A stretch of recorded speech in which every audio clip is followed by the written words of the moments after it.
नमस्कार, मैं डॉक्टर योगिता परिहार इंदिरा आईवीएफ इंदौर से आप सबका स्वागत करती हूँ। मैं इंदिरा आईवीएफ इंदौर में एक सेंटर हेड और सीनियर निसंतान रोग विशेषज्ञ इनफर्टिलिटी स्पेशलिस्ट के रूप में काम करती हूँ। हम यहाँ पर निसंतान दंपतियों का ट्रीटमेंट करते हैं जिन्हें प्रेगनेंसी नहीं हो पाती है। आज हम बात करने वाले हैं ओवेरियन सिस्ट के बारे में। जी हाँ, मैं सबसे पहले बताना चाहूँगी कि ओवेरियन सिस्ट होती क्या है। महिलाओं के शरीर में एक यूट्रस करके जो ऑर्गन होता है उसी से जुड़ी हुई दो फैलोपियन ट्यूब्स होती है और इन फैलोपियन ट्यूब से जुड़ी हुई ओवरी होती है और इस ओवरी के अंदर एग प्रोडक्शन अर्थात कि अंडे बनने का कार्य होता है। तो जब भी ये एग्स बनते हैं और इस एग्स के बनने की जो प्रक्रिया होती है, इस प्रक्रिया के दौरान अगर इसके अंदर कभी फ्लूइड, वाटर, ब्लड या किसी और तरीके का मटेरियल इकट्ठा हो जाता है तो वो एक सिस्ट का रूप धारण कर लेता है, जिसे हम ओवेरियन सिस्ट के रूप में कहते हैं। ये ओवेरियन सिस्ट कई तरीके की होती है और इसका ट्रीटमेंट भी पॉसिबल है और आज हम अपने आज के इस वीडियो में इसी ओवेरियन सिस्ट के बारे में बात करने वाले हैं। सबसे पहले मैं आपसे बात करना चाहूँगी कि ओवेरियन सिस्ट के लक्षण क्या क्या होते हैं, सिम्टम्स क्या क्या होते हैं। तो ये ओवेरियन सिस्ट के लिए आपको पेट में दर्द होना, मतलब कि नाभि के नीचे लोअर एब्डोमिनल में पेन बहुत ज़्यादा होता है। कई बार पीरियड्स के टाइम पे ये दर्द असहनीय भी हो जाता है। इसके अलावा इससे आपको पेट भारी होना, खाना आपने बिल्कुल नहीं खाया लेकिन फिर भी ऐसा लगता है कि आपने बहुत ज़्यादा खा लिया है, वॉमिटिंग होना, आपके पीरियड्स का इरेगुलर होना, मतलब कि आपके हो सकता है कि पीरियड साइकिल 15 से 20 दिन में भी आ सकते हैं या 2 से 3 महीने में भी आ सकते हैं ओवेरियन सिस्ट की वजह से। इसके अलावा पीरियड के टाइम पे जो ब्लीडिंग होती है वो कई बार कम भी हो सकती है, स्कैंटी मेंसेस भी हो सकते हैं और कई बार 10 to 12 डेज तक भी कंटिन्यूसली परवेजानल ब्लीडिंग रहती है। इसके अलावा सबसे ज़्यादा ओवेरियन सिस्ट की वजह से प्रेगनेंसी न होना, मतलब कि इनफर्टिलिटी देखा जाता है। तो आपकी ओवरी के अंदर अगर सिस्ट होती है तो आपको प्रेगनेंसी होने में, कंसीव करने में आपको मुश्किलों का सामना करना पड़ता है। तो ये इस तरीके के कुछ सिम्टम्स होते हैं जिसकी वजह से आपको कई तरीके की प्रॉब्लम फेस करनी पड़ती है। इसके अलावा हम आज बात करते हैं कि ओवेरियन सिस्ट के सिम्टम के अलावा इनके कारण क्या क्या होते हैं, क्यों ये ओवरी के अंदर सिस्ट बन जाती है। तो सबसे ज़्यादा जो मुख्य कारण है वो है कि आपकी लाइफस्टाइल का अच्छा ना होना, बहुत ज़्यादा टेंशन लेना, स्ट्रेस लेना, फिजिकल एक्टिविटी का बिल्कुल नहीं होना, ऑयली, जंक, स्पाइसी फूड का ज़्यादा मात्रा में लेना, पानी कम पीना, नींद कम लेना, पर्यावरण प्रदूषण, बहुत ज़्यादा भागदौड़, एकदम बहुत हेक्टिक लाइफ, ये सब कुछ लाइफस्टाइल के चेंजेस की वजह से आजकल महिलाओं में सबसे ज़्यादा ओवरी में सिस्ट देखी जाती है।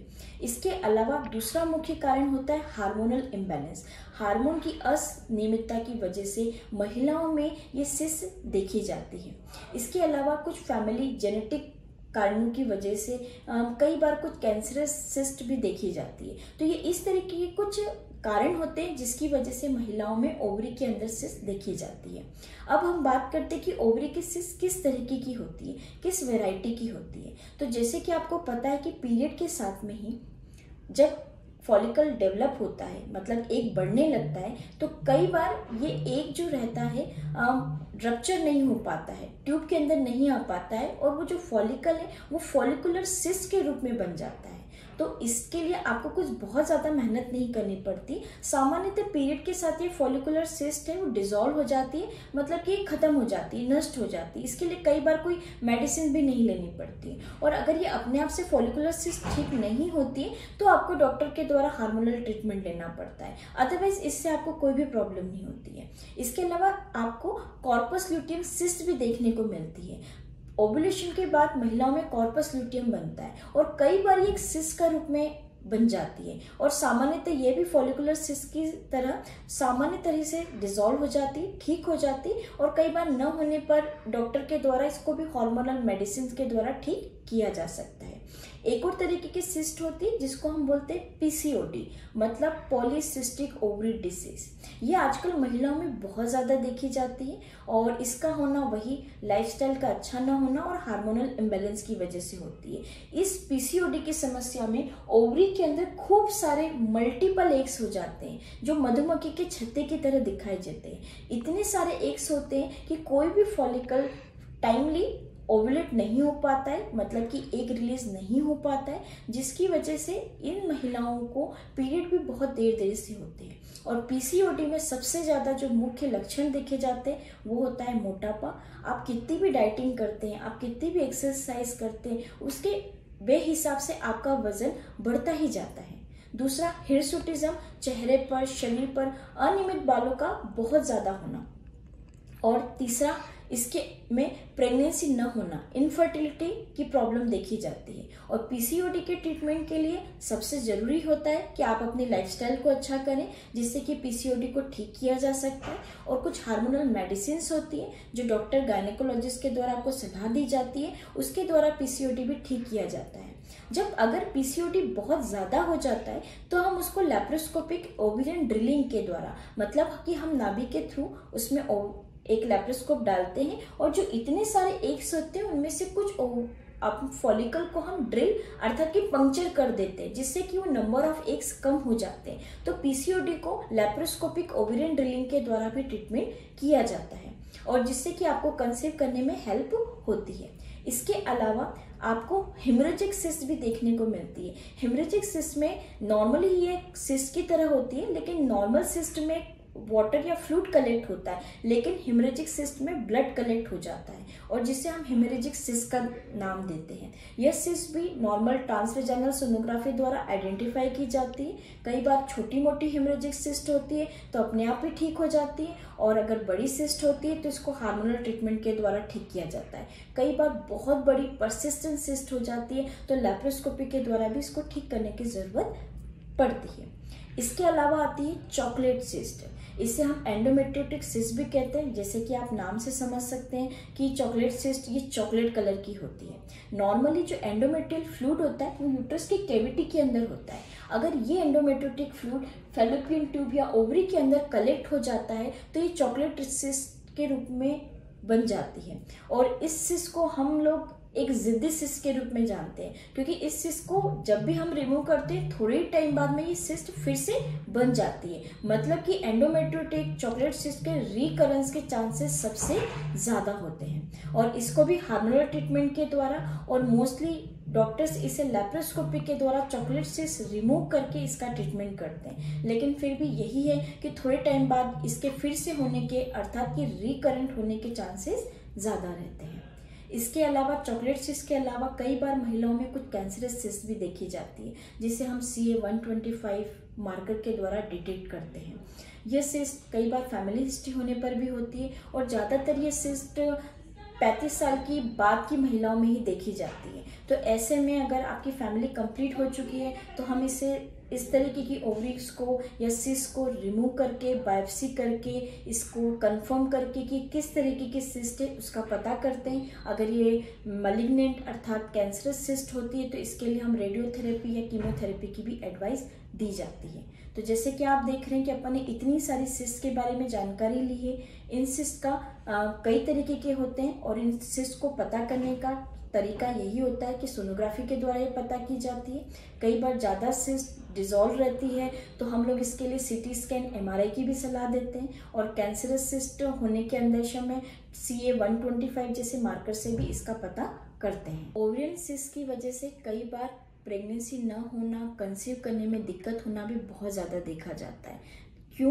क्योंकि कई बार प्रेगनेंसी नहीं हो पा रही है तो हम अत्यधिक बहुत ज़्यादा मात्रा में अंडे बनाने वाली दवाइयाँ ले लेते हैं, जिससे कई तरीके के सिस्ट और हार्मोनल इम्बैलेंस हो जाता है। और कई बार dermoid cyst, endometriotic cyst, chocolate cyst, haemorrhagic cyst की वजह से आपकी ओवरी का रिजर्व कम हो जाता है। देखिए क्या होता है, एक बनना और पीरियड आना ये 12 साल से शुरू होता है तो 50 साल तक होता है। किसी महिला ने अगर 25 से 30 साल की उम्र में नॉर्मल तरीके से 3 बच्चों को जन्म दिया है तो जरूरी नहीं कि 40 to 50 ईयर की एज में भी वो स्वस्थ बच्चे को जन्म दे सकती है। क्यों?